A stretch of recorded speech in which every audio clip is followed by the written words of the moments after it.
Hi everybody, trying to turn on my light. I am Overland and it is October 19th, 2019. I mean, yes, yes.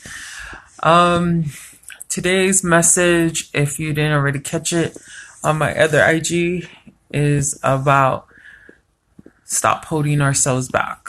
I went into this whole spiel about my girls' night out, and I'm not gonna say what I said on that live, but um, I'm going to relate it to what this page is about: relationships and dating and the pursuit of love and healing from broken hearts and stuff.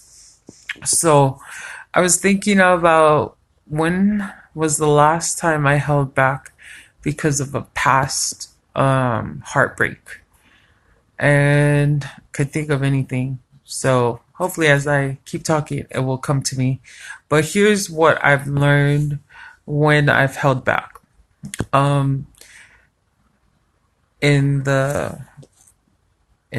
space of love. Hi, Stella. um, I've learned that every time I've held back when I've wanted to be with somebody or I've had a crush on somebody, I've messed up the timetable of what Heavenly Father has planned for me and what my plan was in pursuing. Because I'm usually the one that pursues the guy because I'm impatient, or I just don't ever find out what their cues are. Like if they're interested, I don't pick up on it. But I absolutely mess relationships and crushes up by being impatient. And so this is kind of counter to what I started this live about not holding back. But it'll come full circle and I will make sense by the end. Um, but yeah, so the times that I haven't held back, I've sabotaged myself because they weren't ready for my feelings, or they were with somebody. Now, I've never been the other woman, whether the guy was married or with a girlfriend. I've never, because I know I grew up in a family dynamic where my mom had to suffer through her relationship because there were other women. So, of course, naturally, I don't ever want to be the other woman. So, in dating and crushing, I hadn't in the past held back. I like if I'm feeling somebody, I most likely 95% of the time will tell them because I'm impatient. Now, why did I pick the topic of don't hold back? Well, it was because of my girls' night out, and the dynamic of that is what sparked this topic. And so, if you're crushing on somebody, if you're um, early stages of your relationship, whatever it is, um, under the category of romantic relationships, I would say don't hold back. Because if you hold back and somebody else gets your blessing because you held back, you will live days on days and years on years wishing you had had the courage to not hold back and to express. So, how do I get myself to that place of expressing myself, vocalizing how I'm feeling? I always go to is my support system, which are my sisters.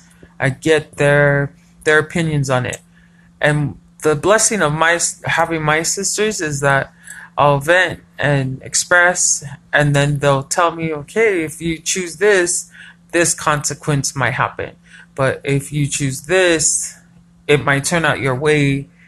But just figure out what is more valuable: paying the consequences or telling them and it might not turn out your way. So That's one way that I am able to have the strength and the courage to not hold back. Another way that I don't hold back is that whoever that person is that I'm crushing on or wanting to pursue, I have to mentally tell myself the worst thing you can get an answer to somebody explaining how they feel about you is a no. And it's okay. It's okay when people reject you. It's okay if you're in a relationship and then you break up. It's okay because it's just steps closer to who is finally supposed to be your ultimate match. Um, and when you take it from that perspective and that space, then if and when you end up, the relationship dissolves and everything, you can walk away from it knowing that you're still somebody worth loving, and that not every person that you end up being interested will break your heart. But if they break your heart, it just has to come back to square one, where you have to not only know your worth, but know that you will not get anywhere by holding back. Kind of like that Tyler Perry line in, I think, Diary of a Mad Black Woman, when what's his name, Shamar Moore, said to the girl, "Don't make me pay for his mistakes," because he's such a good man, and he was trying to show her that she's deserving of him and his goodness. And so that's one other way that I try not to hold myself back, is placing men on a pedestal and thinking that they're the only prize. When you really love somebody, and when you're really, in my opinion, when you're pursuing somebody, um, you have to be careful about putting them on a pedestal, because then that's saying that they're, I don't like the saying, "You're my everything, you complete me." As a kid and teenager, I love those things because that's what Hollywood would want us to, feed into. But as I've grown up, I've recognized that real love, adulting love, is knowing that you both add to each other if you're with the right person.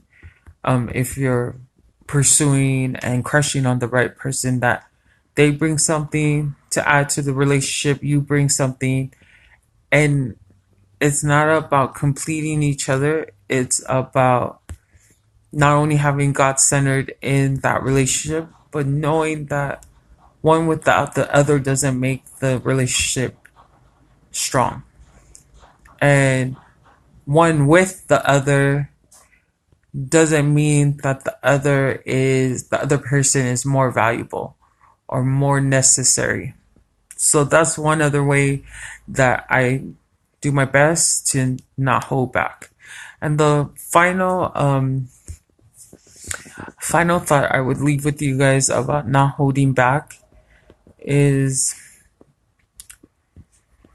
I'm gonna go back to it sounding like a broken record, but it really does start with you. If you cannot love yourself, like all that energy of wanting to please the other person, wanting to be seen in the best light, like you have no flaws, if you don't start with not only loving your flaws and loving your strengths, if you don't start with that, you will continually go down that pattern of self-sabotaging yourself, going for the wrong people that are not only unhealed, but will add to what you're not healed from, and continue to keep you in a state of brokenness. So don't do it, guys, girls, women, men. Just so let's go down three steps. One, It starts with you. Don't um, don't not love yourself. Do not love yourself after loving whoever. Start with yourself and then love them. 2, don't put them on a pedestal. Do not put them on a pedestal. You're just as valuable as them. And 3, um, 3, just be very cautious in who you listen to, and try your best to counsel. It's very Sunday school answer, but counsel with the Lord of, is so and so supposed to be who I'm supposed to concentrate on? Is so and so. And in that prayer, I'm not trying to give you like word for word how to pray, but in that prayer, I would suggest, Heavenly Father, please give me the courage and the strength to make these steps towards that person, if it's His will. So I'll leave it at that, because if I go anymore, I'm going to end up telling you guys how to pray. And that, I'm trying not to be that person, but there's power in not holding back, guys, but in a healthy way, not in a obsessive, like, oh my gosh, I have to have this person. Like, don't do that. Like, you just end up being perceived as crazy. Again, just gems from my own experience. I love you guys. Happy Saturday. And we will see you tomorrow.